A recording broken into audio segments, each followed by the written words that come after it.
ગુજરાત હાઈકોર્ટના નવા પરિપત્ર સામે રાજ્યભરના વકીલોમાં ભારે અસંતોષ જોવા મળી રહ્યો છે। A4 સાઇઝના 75 GSM પેપર ઉપર ફરજિયાત કમ્પ્યુટરાઇઝ ટાઈપિંગ સહિતના નવા નિયમોના વિરોધમાં સુરત જિલ્લા વકીલ મંડળે 7 અને 8 ઓગસ્ટે કોર્ટના તમામ કામકાજથી અળગા રહેવાનો નિર્ણય કર્યો છે।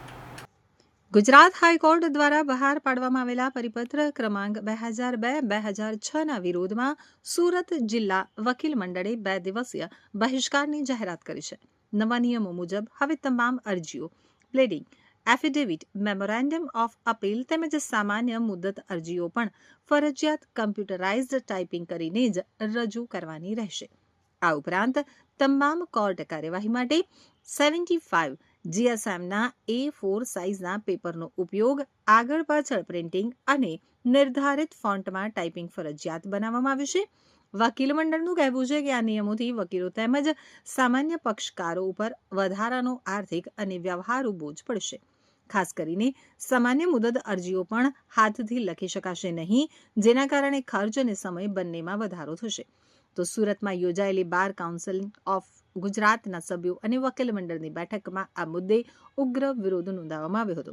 બાર કાઉન્સિલ ઓફ ગુજરાતના સભ્ય એડવોકેટ જકી શેખના જણાવ્યા મુજબ આ પરિપત્રથી સમગ્ર ગુજરાતના અંદાજે 1.25 લાખથી વધુ વકીલો અસરગ્રસ્ત બન્યા છે અને રાજ્યભરમાં તેનો વિરોધ થઈ રહ્યો છે।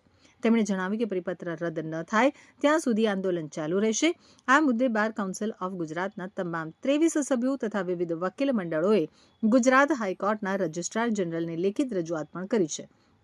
વકીલોના 2 દિવસીય બહિષ્કારને કારણે સુરત શહેરની અંદાજે 30 થી 40 કોર્ટરૂમનું કામકાજ ખોરવાઈ શકે છે। નમસ્કાર, હું advocate Nilkanth Barot, Surat city advocate એસોસિએશનનો પ્રમુખ છું। આજે સુરત જિલ્લાના તમામ વકીલો આ હડતાલમાં જોડાયા છે અને મુખ્ય કારણ એવું છે કે ગુજરાત હાઈકોર્ટ દ્વારા એક પરિપત્ર જાહેર કરવામાં આવ્યો છે અને એ પરિપત્ર મુજબ જ્યારે તમામ અરજીઓ જે કોર્ટમાં આપવાની છે એ ગુજરાતીમાં ટાઈપ કરેલી અરજીઓ આપવાની છે। સામાન્ય પ્રોસિડિંગ્સમાં નાની નાની અરજીઓ જાતે લખીને અમે વર્ષોથી આપતા આવેલા છીએ।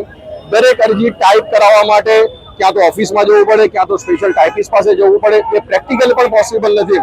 ત્યારે એવા સંજોગોમાં વર્ષોથી જે ગુજરાતી ફોન્ટ્સ ચાલ્યા આવ્યા છે એ જ ફોન્ટ્સને અમલમાં લાવો એવી અમારી માંગણી છે।